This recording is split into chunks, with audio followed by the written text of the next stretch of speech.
كنتم خير أمة أخرجت للناس تأمرون بالمعروف وتنهون عن المنكر وتؤمنون بالله ولو آمن أهل الكتاب لكان خيرا لهم منهم المؤمنون وأكثرهم الفاسقون۔ اب دنیا میں وہ بہترین گروہ تم ہو جسے انسانوں کی ہدایت و اصلاح کے لیے میدان میں لایا گیا ہے۔ تم نیکی کا حکم دیتے ہو، بدی سے روکتے ہو اور اللہ پر ایمان رکھتے ہو۔ یہ اہل کتاب ایمان لاتے تو انہی کے حق میں بہتر تھا، اگرچہ ان میں کچھ لوگ ایماندار بھی پائے جاتے ہیں مگر ان کے بیشتر افراد نافرمان ہیں۔ جسے انسانوں کی ہدایت و اصلاح کے لیے میدان میں لایا گیا ہے۔ یہ وہی مضمون ہے جو سورہ بقرہ کے 17ویں رکوع میں بیان ہو چکا ہے۔ نبی عربی صلی اللہ علیہ وسلم کے متبعین کو بتایا جا رہا ہے کہ دنیا کی امامت و رہنمائی کے جس منصب سے بنی اسرائیل اپنی نااہلی کے باعث معزول کیے جا چکے ہیں، اس پر اب تم معمور کیے گئے ہو، اس لیے کہ اخلاق و اعمال کے لحاظ سے اب تم دنیا میں سب سے بہتر انسانی گروہ بن گئے ہو، اور تم میں وہ صفات پیدا ہو گئی ہیں جو امامت عادلہ کے لیے ضروری ہیں، یعنی نیکی کو قائم کرنے اور بدی کو مٹانے کا جذبہ و عمل، اور اللہ وحدہ لا شریک کو اعتقاداً و عملاً اپنا الہ اور رب تسلیم کرنا۔ لہذا اب یہ کام تمہارے سپرد کیا گیا ہے اور تمہیں لازم ہے کہ اپنی ذمہ داریوں کو سمجھو اور ان غلطیوں سے بچو جو تمہارے پیش رو کر چکے ہیں۔ یہ اہل کتاب ایمان لاتے، یہاں اہل کتاب سے مراد بنی اسرائیل ہیں۔ لن يضروكم إلا أذى وإن يقاتلوكم يولوكم الأدبار ثم لا ينصرون۔ یہ تمہارا کچھ بگاڑ نہیں سکتے، زیادہ سے زیادہ بس کچھ ستا سکتے ہیں۔ اگر یہ تم سے لڑیں گے تو مقابلے میں پیٹھ دکھائیں گے، پھر ایسے بے بس ہوں گے کہ کہیں سے ان کو مدد نہ ملے گی۔ ضربت عليهم الذلة أينما ثقفوا إلا بحبل من الله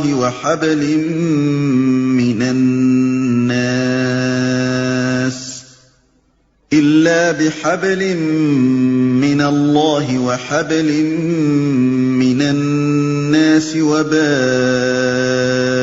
بغضب من الله وضربت عليهم المسكنة ذلك بأنهم كانوا يكفرون بآيات الله ويقتلون الأنبياء بغير حق ذلك بما عصوا وكانوا يعتدون۔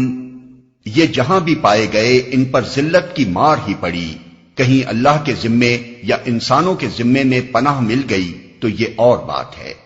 یہ اللہ کے غضب میں گھر چکے ہیں، ان پر محتاجی و مغلوبی مسلط کر دی گئی ہے، اور یہ سب کچھ صرف اس وجہ سے ہوا ہے کہ یہ اللہ کی آیات سے کفر کرتے رہے اور انہوں نے پیغمبروں کو ناحق قتل کیا۔ یہ ان کی نافرمانیوں اور زیادتیوں کا انجام ہے۔ کہیں اللہ کے ذمے یا انسانوں کے ذمے میں پناہ مل گئی تو یہ اور بات ہے۔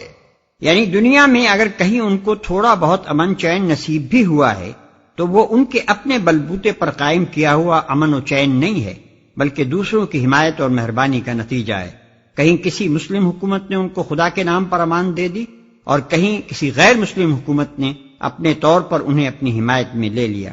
اسی طرح بسا اوقات انہیں دنیا میں کہیں زور پکڑنے کا موقع بھی مل گیا ہے، لیکن وہ بھی اپنے زور بازو سے نہیں بلکہ محض بپائے مردی ہمسایہ۔ لیسوا سواء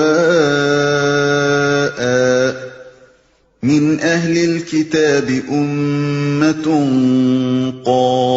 قائمة يتلون آیات اللہ آناء اللیل وهم یسجدون۔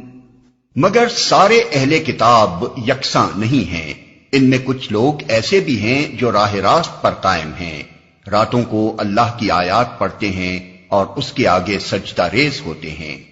يؤمنون بالله واليوم الآخر ويأمرون بالمعروف وينهون عن المنكر ويسارعون في الخيرات وأولئك من الصالحين وما يفعلوا من خير فلن يكفروه والله عليم بالمتقين۔ اللہ اور روز آخرت پر ایمان رکھتے ہیں، نیکی کا حکم دیتے ہیں، برائیوں سے روکتے ہیں اور بھلائی کے کاموں میں سرگرم رہتے ہیں، یہ صالح لوگ ہیں، اور جو نیکی بھی یہ کریں گے اس کی ناقدری نہ کی جائے گی۔ اللہ پرہیزگار لوگوں کو خوب جانتا ہے۔ ان الذين كفروا لن تغني عنهم اموالهم ولا اولادهم من الله شيئا واولئك اصحاب النار هم فيها خالدون۔ رہے وہ لوگ جنہوں نے کفر کا رویہ اختیار کیا تو اللہ کے مقابلے میں ان کو نہ ان کا مال کچھ کام دے گا نہ اولاد، وہ تو آگ میں جانے والے لوگ ہیں اور آگ ہی میں ہمیشہ رہیں گے۔ مثل ما ينفقون في هذه الحياة الدنيا كمثل ريح فيها صر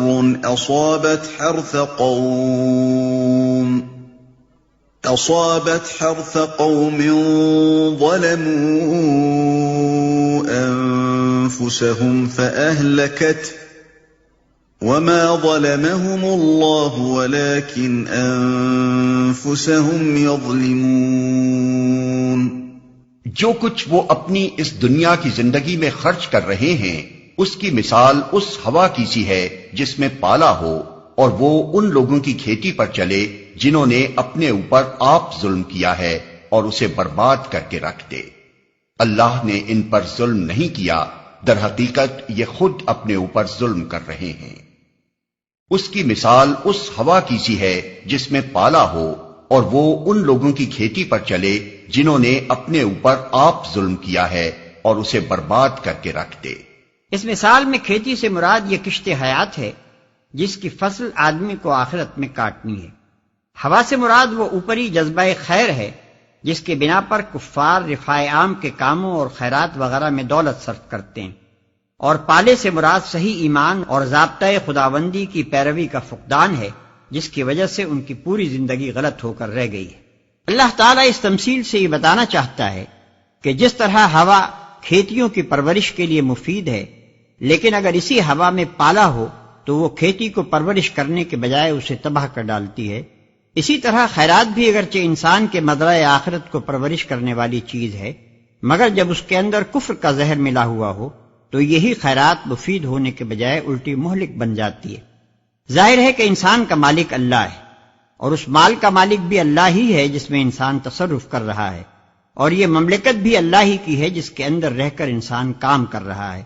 اب اگر اللہ کا یہ غلام اپنے مالک کے اقتدار اعلیٰ کو تسلیم نہیں کرتا یا اس کی بندگی کے ساتھ کسی اور کی ناجائز بندگی بھی شریک کرتا ہے اور اللہ کے مال اور اس کی مملکت میں تصرف کرتے ہوئے اس کے قانون و ضابطے کی اطاعت نہیں کرتا تو اس کے یہ تمام تصرفات از سرتاپا جرم بن جاتے ہیں۔ اجر ملنا کیسا؟ وہ تو اس کا مستحق ہے کہ ان تمام حرکات کے لیے اس پر فوجداری کا مقدمہ قائم کیا جائے۔ اس کی خیرات کی مثال ایسی ہے جیسے ایک نوکر اپنے آقا کی اجازت کے بغیر اس کا خزانہ کھولے اور جہاں جہاں اپنی دانش میں مناسب سمجھے خرچ کر ڈالے۔ يا أيها الذين آمنوا لا تتخذوا بطانة من دونكم لا يألونكم خبالا ودوا ما عنتم قد بدت البغضاء من أفواههم وما تخفي صدورهم أكبر قد بينا لكم الآيات إن كنتم تعقلون۔ اے لوگو جو ایمان لائے ہو، اپنی جماعت کے لوگوں کے سوا دوسروں کو اپنا رازدار نہ بناؤ، وہ تمہاری خرابی کے کسی موقع سے فائدہ اٹھانے میں نہیں چوکتے۔ تمہیں جس چیز سے نقصان پہنچے وہی ان کو محبوب ہے، ان کے دل کا بغض ان کے منہ سے نکلا پڑتا ہے، اور جو کچھ وہ اپنے سینوں میں چھپائے ہوئے ہیں وہ اس سے شدید تر ہے۔ ہم نے تمہیں صاف صاف ہدایات دے دی ہیں، اگر تم عقل رکھتے ہو تو ان سے تعلق رکھنے میں احتیاط برتو گے، وہ تمہاری خرابی کے کسی موقع سے فائدہ اٹھانے میں نہیں چوکتے۔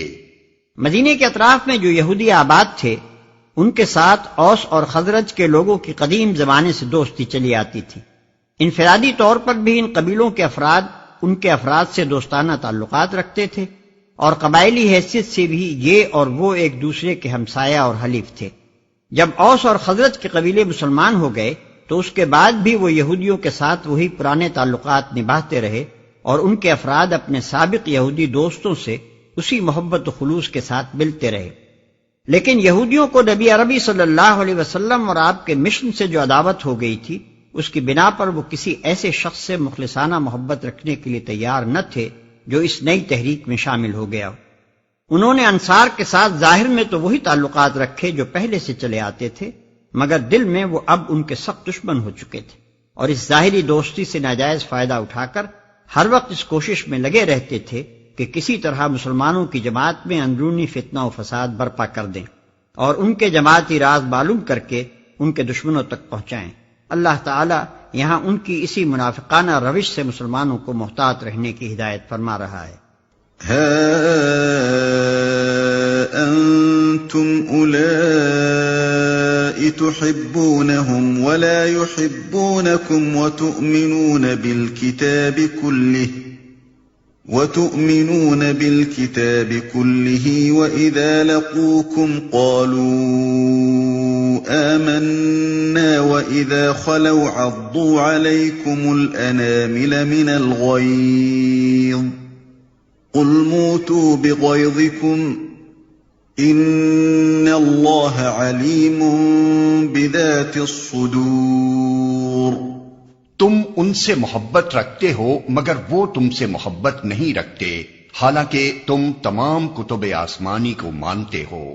جب وہ تم سے ملتے ہیں تو کہتے ہیں کہ ہم نے بھی تمہارے رسول اور تمہاری کتاب کو مان لیا ہے، مگر جب جدا ہوتے ہیں تو تمہارے خلاف ان کے غیظ و غضب کا یہ حال ہوتا ہے کہ اپنی انگلیاں چبانے لگتے ہیں۔ ان سے کہہ دو کہ اپنے غصے میں آپ جل مرو، اللہ دلوں کے چھپے ہوئے راز تک جانتا ہے، حالانکہ تم تمام کتب آسمانی کو مانتے ہو۔ یعنی عجیب ماجرا ہے کہ شکایت بجائے اس کے کہ تمہیں ان سے ہوتی، ان کو تم سے ہے۔ تم تو قرآن کے ساتھ تورات کو بھی مانتے ہو، اس لیے ان کو تم سے شکایت ہونے کی کوئی معقول وجہ نہیں ہو سکتی۔ البتہ شکایت اگر ہو سکتی تھی تو تمہیں ان سے ہو سکتی تھی، کیونکہ وہ قرآن کو نہیں مانتے۔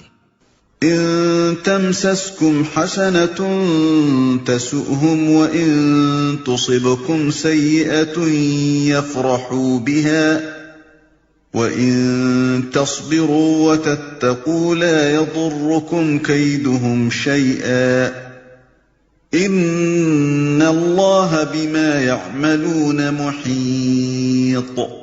تمہارا بھلا ہوتا ہے تو ان کو برا معلوم ہوتا ہے، اور تم پر کوئی مصیبت آتی ہے تو یہ خوش ہوتے ہیں، مگر ان کی کوئی تدبیر تمہارے خلاف کارگر نہیں ہو سکتی، بشرطے کہ تم صبر سے کام لو اور اللہ سے ڈر کر کام کرتے رہو۔ جو کچھ یہ کر رہے ہیں اللہ اس پر حاوی ہے۔